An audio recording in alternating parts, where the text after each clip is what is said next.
From OEM deals in Greater China to blockchain-powered green energy, Karl Weaver doesn't just predict the future, he builds it. We're talking mobile security, smart devices, and why speaking Mandarin might be your best business strategy. Welcome to the show. Thank you, Mike, for welcoming me to your show. I've been trying to get in contact with you, and we've been back and forth. It's nice to be here. Yeah, thank you so much for your patience on that too. I really do appreciate it. So let's just jump right in. So you worked across China, Taiwan, Korea, and U.S. Well, actually, all of Asia, and my last gig was in Singapore for a Shanghai startup. Okay. How has that international perspective shaped the way that you approach innovation? Well, innovation is going on in the West, obviously. It's going on in the United States, but it's also going on a lot in Asia. In fact, I would say that Asia, innovation, especially in a place like China, innovation is really, really advancing rapidly. And I always take the viewpoint, being an American, which is, if I'm American, I can kind of criticize my own country, which is, hey, look, Asia's rising. We call it the Pacific Century. Asia's here. It's the largest manufacturing sector of the world. Compete, don't complain. Well, that's interesting. So how do you suggest that companies go about competing? I can give you perfect examples. I will also say that I've gone into many universities in Washington State, and actually when I was working in China, and in other parts of America, I go into universities and also trade shows, and I tell Americans, learn an Asian language, especially Mandarin Chinese, because the Chinese diaspora pretty much control the investments flowing into Southeast Asia, because there's a decoupling aspect going on right now where Western companies are moving their manufacturing and some of their R&D out of China and into Southeast Asia. But they don't realize that the factories, the manpower, that's all coming from either China, Taiwan, sometimes Hong Kong, and also more recently Singapore into Southeast Asia. So the entire Asia Pacific region has risen. We're in the Pacific Century, and we in the West just need to adapt. Don't demonize, adapt, prosper. And I say for American companies, start with internship programs where you teach Americans Mandarin either in school or give them internships in China. Do these things now, because you cannot continue an unsustainable outsource everything to Asia and don't worry about it and we just get the finished goods. That doesn't work anymore. Now, I will say that I actually taught globalization at Seattle University 1 year. Really quite fortunate. They asked me to do that. I didn't volunteer, but I knew a Professor David Reed, who's the China chair at Seattle University's Albert School of Business and Economics, and he said, "Karl, I see you're in between opportunities here. We'd like you to teach globalization." I said, Are you sure you got the right guy? I said, "I'm a global business development executive." He said, "Yeah, because all the teachers we normally have, they don't have these life experiences. They open up a book and they read from it, chapter 1, chapter 2. You have lived it." So you mentioned you reinvented yourself. You were involved in mobile payments and embedded security like long before they were mainstream. What drew you to the space that early on? So this is very interesting. So around 2007, I was in Hong Kong during a trade show, and I was consulting. And then I saw Nokia and I think it was Visa. They were running around the show with this portable point of sale machine and a Nokia ugly feature phone. And they were tapping and say, "Look, we're doing a payment." I'm saying, "What is that?" This was eventually known as near field communications with a smartphone touching a point of sale reader. I said, "Okay, that's kind of nice." But then I put it out of my mind. And then I was working and giving a presentation in Las Vegas in 2008. And after my presentation, which I called the global smartphone revolution. I was approached by Gemalto, and they said to me, "Hi, we're from Gemalto, and I'm a senior executive. We need a guy who can speak Mandarin, who knows the Taiwan and China supply chain for smartphone manufacturing." And I said, "Well, that'll be me." And I said, "Did you say your name was Gelato or Gemalto?" I said, "Isn't that an Italian ice cream?" I'm Irish Italian from Boston. It was a kind of a joke, and they were very serious. And they said, "No, Mr. Weaver, we are Gemalto." And I had to look up who's Gemalto. Anyway, so they went to my presentation and they said, "We want to hire you to go back to work in Beijing, China, to promote near field communications." I said, "Just give me a second. Near field communications." Okay, I saw it once. "Why do you need me?" They said, "Because we need a guy who can go between Taiwan and China." And at that time, it was difficult for mainland Chinese to go to Taiwan. Wasn't open, but I could, because we're dealing with companies like HTC, which was one of Microsoft's early ODM partners to make compact PDAs. I don't know if you remember that far back, Mike, but HTC made all of compaq computers, PDAs, which use Microsoft's operating system. Remember that? My God, now we're going down memory lane. Anyway, the bottom line is they hired me. As soon as I got to China, they said, "Well, we'd like you to bring mobile payments to China because nobody has, and there's only 2 phones in the world that have this NFC technology." One was Nokia, ugly feature phone. And I tried to negotiate with Nokia. Give me the phone. I'll help you sell your phones." I had to really beg. And eventually I did get a phone out of their Singapore office. But then there was another company called Sajan Wireless, the French. So with this NFC technology, it really is the French, the Germans, and the Dutch. That's what we call the smart card technology. Although we Americans invented semiconductor chip technology, the smart card technology was really invented pretty much by Philips and then the Japanese. And they used it not for the smartphones, but for value-added transit cards, the contactless for value-added transit cards. And eventually my job was to get it into the phones. So you've been on the edge of multiple innovation waves. What's one major shift that you see coming that most companies aren't ready for yet? Well, robotics and the Chinese world. So the Chinese are leading in robotics. Also, the fact that robotics will use AI, and the Chinese, I think we've proven with DeepSeek that the Chinese can do AI. And what I see, I see positive and negative things here, and I don't want to talk about hyperhysteria, but AI is here. It's on our smartphones. Apple Intelligence is AI on the Apple iPhone 16 Pro. I think it's on the Pro 16 and 15 Pro, I think. It's their A18 chip, which is embedded. It's really what we call AI at the edge. But when we look at AI, what is AI used for? Drones, robotics, autonomous vehicles.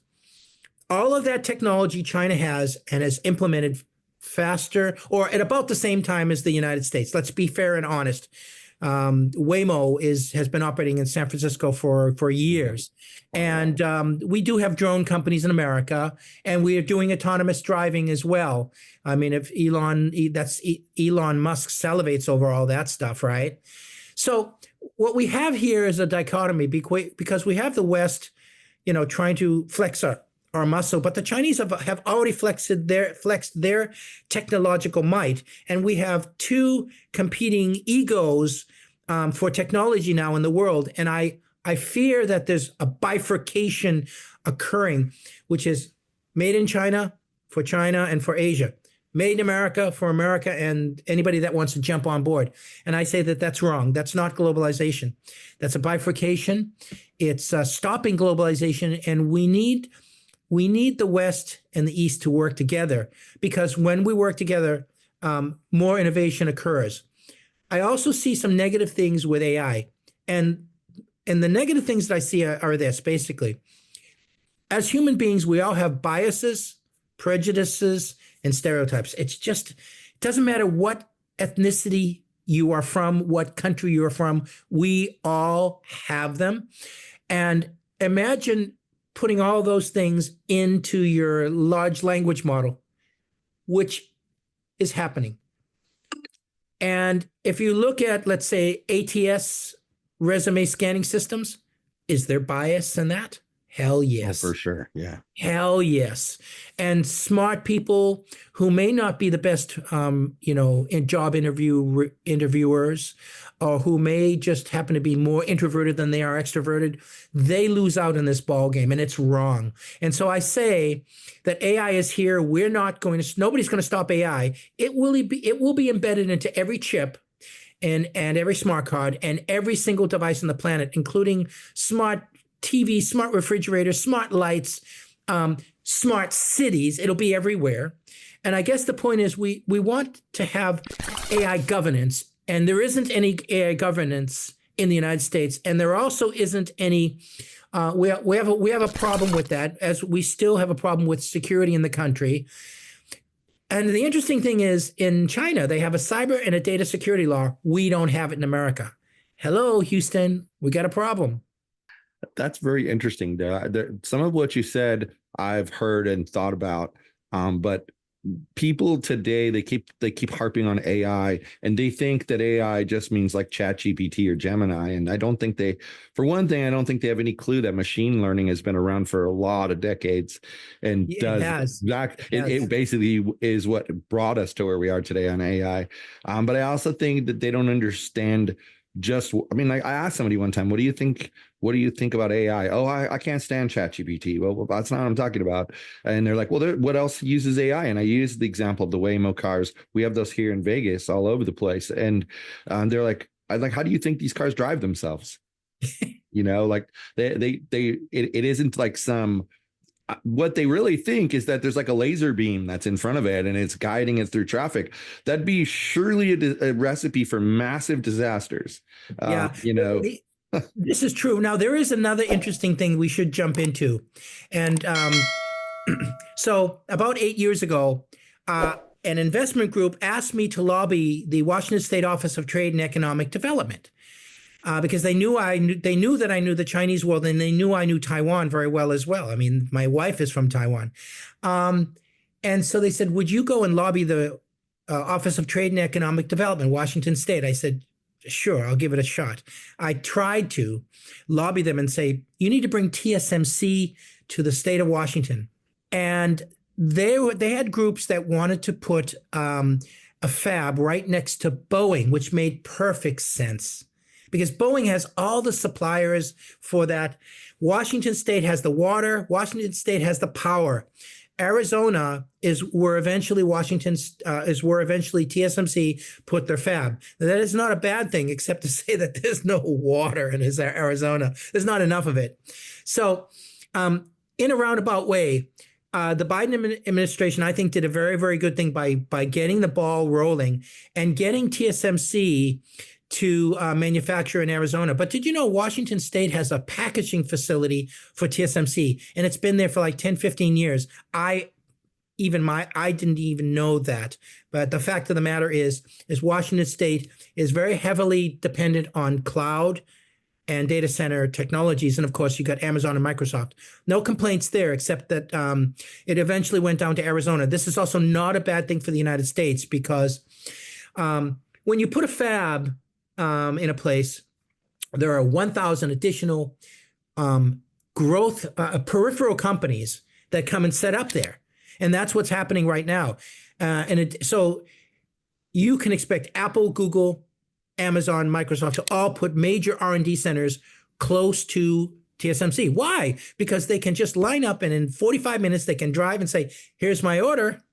You see the difference there. It's a huge benefit to put this manufacturing of a fab in Arizona. And I've heard people say, well, it's too expensive to put a fab in America. No, it's not. And by the way, not every country can do this. Not every country will do this. And it's good the United States it's good that the Taiwanese say, we trust in America, let's do it. Again, China is also doing it. So SMIC, which is their semiconductor manufacturer, and then Huawei, which is their major smartphone manufacturer, and they make everything. They have a company called High Silicon, and High Silicon makes these Ascend chips, and they're adding AI as well. So again, we've got Phoenix growing, we've got TSMC putting offices in Arizona, Japan, and Germany eventually, which is their portfolio diversification, which makes perfect sense. But then you have SMIC, which is China's semiconductor manufacturer, their biggest one, and they're doing things as well. But really, people fail to realize that Taiwan is the semiconductor heaven, and Taiwanese talent. I mean, we're importing Taiwanese talent to get our fab up and running in Arizona. That's a fact. And Taiwanese people, they're smart. They're saying, let's see, I can make half the salary staying in Hsinchu, which is where their semiconductor fab is. I can go to America and make double the salary. And by the way, the American laws, you can't work 24 hours a day. Oh, I love it. Let's go. Yeah. And by the way, you think Arizona's hot? Try going to Asia in the middle of the summer. Yeah.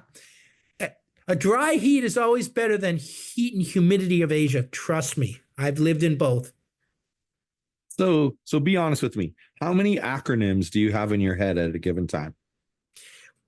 I have a lot. And the funny thing is when I did join a semiconductor company, Freescale Semiconductor, when they were still Motorola Semiconductor and then transferring to Freescale down in Arizona.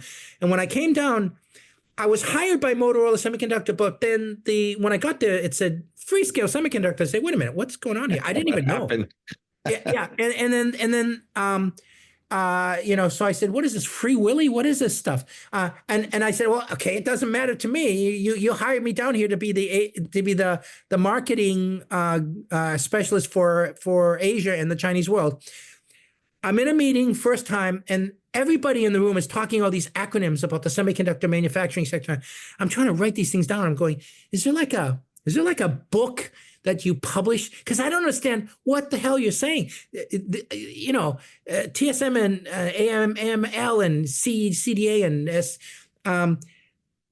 I had to come up to speed with all these acronyms the first day on a job, and I had to write them down because then you work with people who maybe the I in there means in, and they don't like the I, and they don't like the word in an acronym, so they pull it out, and so then they're calling it something different, and then you have to learn what language. Because I had this problem working at a court technology department. I consulted there, and every single thing was an acronym. And much like you, like the first couple of meetings, like, hold on, what did you call that? What does that mean? What did you call that? Do you guys have a sheet somewhere with all these things? I mean, yeah, it was a bizarre and unusual situation. I'll say that. Now take that into mind. Now I've promoted between 5 to 6 cutting edge technologies, and I've had to learn the Chinese way to say these things as well, which was very challenging in my most recent gig when I was living and working in Singapore, because here I am in Singapore and I've got the Chinese skills, and all the Singaporeans want to speak English. Yes. And then I'm speaking fluent Mandarin, and they're saying, I'm sorry, your Mandarin is better than mine, and can you please speak English? And then I would have some animosity from Singaporean Chinese who would say, it's not right that this white guy can speak Chinese better than me. And unfortunately, there was, biases, prejudices, stereotypes. Yeah. And I realized, you know what? Why don't I learn Malay while I'm in Singapore? So I used my Mandarin when I went to hawker centers, because there's mostly Chinese people speaking Mandarin, and they can speak Hokkien, which is the Southern Chinese dialect. I can also speak that because they speak it in Taiwan, Malaysia, Singapore. But then I realized, why don't I learn some Malay while I was here? So I really intensively asked the security guards where I was living every single day to teach me a new word. So I was picking up some Malay, saya orang. America. I'm an American in Malay. And so I realized, hey, I can pick up additional skills while I'm living and working in Singapore for a mainland Chinese company. It was a Chinese Shanghai company that I was working for. You've helped shape 3 decades of mobile and wireless innovation across continents, technologies, and even generations. If you had to write a blueprint for the next 10 years of global tech collaboration, what would be on page one? Well, as an American, I would say train Americans, invest in America. But China's not going away, right? It's just, forget it. It's not going to fall into the South China Sea. No. Invest in our universities to teach Asian languages, especially Mandarin, but not just Mandarin, number one. Number two, have internship programs where you go right from the university to an internship program where the American company sends you to work on an internship basis in Asia. We need that because the Chinese do that. We don't do that. The Chinese do that. And so that would be my blueprint. American universities are profit centers.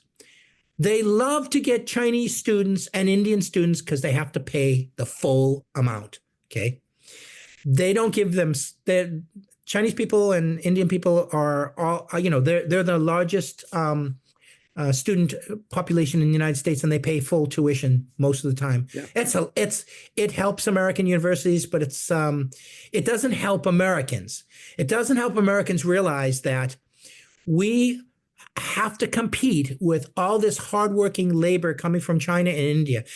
And I gave a presentation that I predict that India and China, only these two countries, these two countries in particular, will be the top competition for American companies in the next 20 years. Not saying nothing negative about Korea and Japan. Those are powerhouses, but it's all population issue. We are training the next level of hardware and software engineers in America, and they're mostly coming from China and India. Does that make any sense? Yes.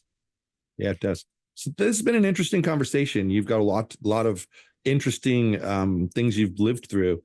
How can listeners connect with you if they want to pick your brain a little bit more? So I'll try to make it short as possible. I learned to harness the power of social media with public speaking, and I created my own website for public speaking purposes, and it's called Newport Technologies. In Chinese, it's 美国新港科技. It's just my public speaking vehicle. And by the way, my Chinese name is Karl Weaver, that's my Chinese name. And it's just newporttechnologies.com. You can find it on the internet. You can find it. I also have a YouTube channel. So you can find my website on the internet. I have a LinkedIn page. I have a YouTube channel. And I've just learned to harness the power of social media in order to pitch, promote, and sell technology into Asia. Because guess what? Video works when you're promoting technology. It's a very great way to do that. So that's what I do. And I encourage every American to realize that they need to expand their horizons. It's great that we have competition from Asia. Let's now leverage our expertise and work cooperatively with Asia. It makes sense to cooperate with everybody in the world. That's, I guess, the eternal message. An excellent message. So from cross-border OEM deals to carbon neutral Web3 networks, Karl has shown us that real innovation doesn't just speak the language of tech, it speaks the language of the world. So thanks for being here, Karl. Really appreciate it. It's my pleasure. And let's do this again. I wanted to just end this by saying, what is real globalization? I started my professional baseball career in college. When I graduated from university, I went to Taiwan and I played baseball and softball. Then I went back and I relocated to Seattle. I was playing mostly softball. You know, the legs go. That's the first thing that goes when you get older. Then I went to work in Beijing and I played baseball for 5 years in Beijing. Then my last gig, I went to work in Singapore and I played for in a Singapore softball league. So not only am I mimicking my professional business career, I'm mimicking playing softball in Taiwan, China, and Singapore, as well as Seattle. So that is true globalization. Amazing, amazing. So if you're walking away from this episode with a few new acronyms and a whole new appreciation for global tech, do us a favor. Hit the subscribe button, share it with some innovators that you know, and keep tuning in. New episodes drop every Wednesday at 9 a.m. Pacific. The future's global, and we're just getting started.